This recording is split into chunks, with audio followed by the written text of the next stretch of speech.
you'd left Watts' territory. Was there a noticeable difference upon first coming in between the two promotions? It was a gamble for me.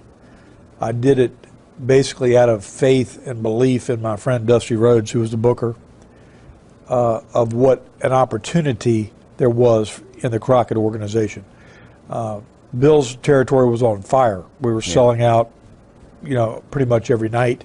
I had leaped into my first six-figure income a year, and and it was the pinnacle of my success at that time.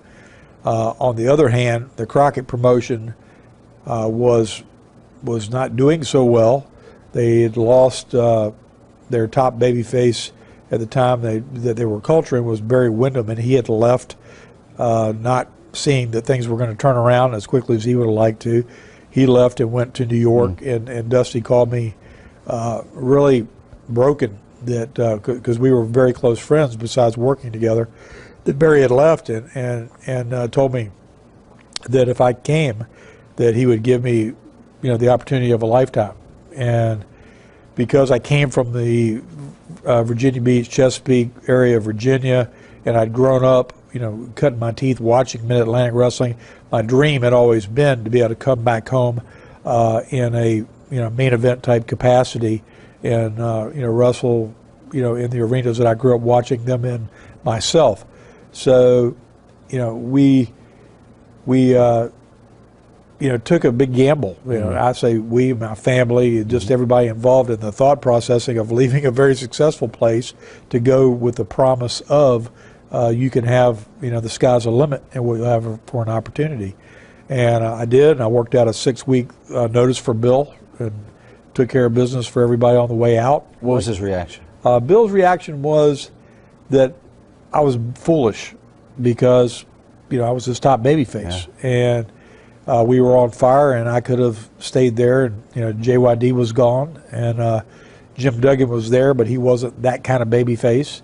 And I had a real strong position with his company, but we'd have a meeting every week at the Irish McNeil's Boys Center where we did our TV, and when Bill always addressed the team, and I had to listen to him for 6 weeks about I can't believe Magnum's going off to the Carolinas, they're just because guys there were making $300-400 a week, and I'm making $2,000 a week.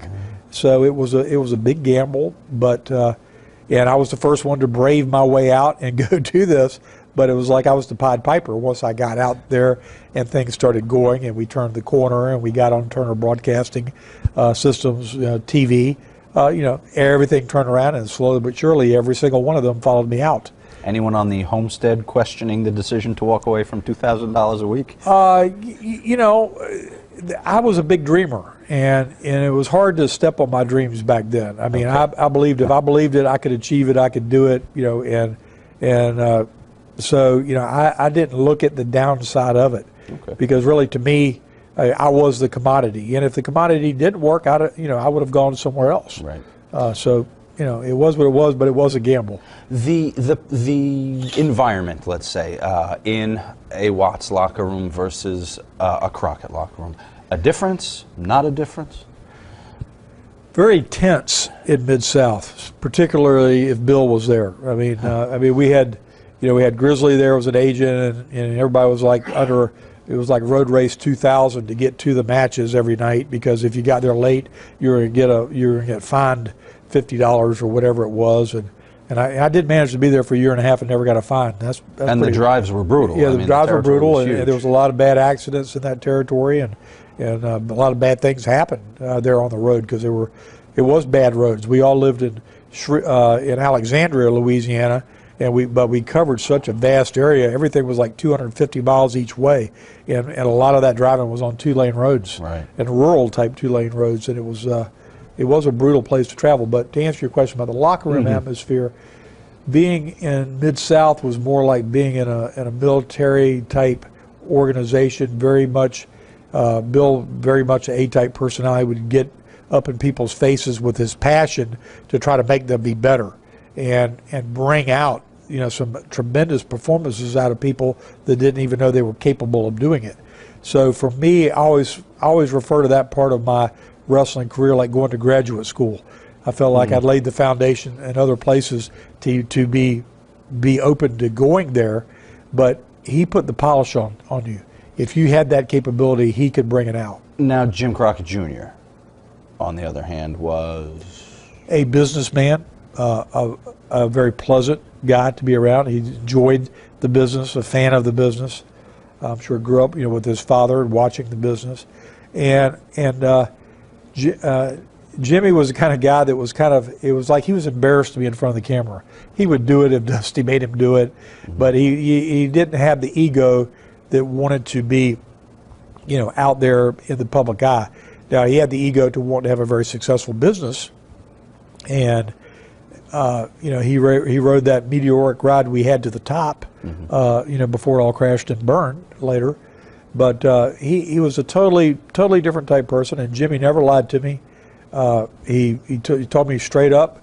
He got on the phone with me the night I made the decision and said, Magnum, he said, I can't guarantee the kind of money you're making now. He said, but I promise you, your very worst week will never be less than $700 a week, and I'll give you the keys to the city basically, and you got the opportunity to be the best that you could be. So with that and with Dusty's backing, and knowing Flair's ties there and everything, it was kind of a no-brainer for me to do it. But it was a completely different, more relaxed atmosphere. We were much more passionate about the creativity part of it than some of the physical execution that Bill was, as far as the hard-hitting, realistic, painting the picture of the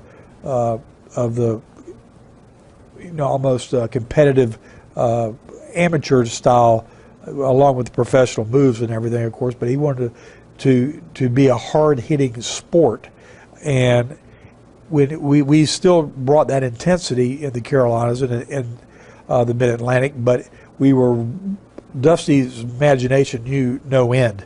He would think up things in the car and go back and sell them to Jimmy and kick them around with JJ and Tully and Rick, and had a lot of people around he kicked these ideas around with, and it was that creativity part that was existing there, and I say there in the Mid-Atlantic, that wasn't a cultural part of what happened in Mid-South. Even though Bill Dundee had brought a lot of that from when he came to Tennessee, from Tennessee over as the booker, he brought a lot of colorful things, but it was a different style. It was so far over the top, it's almost what we would call hot shot in the territory today. Too much. Yeah, a little too much.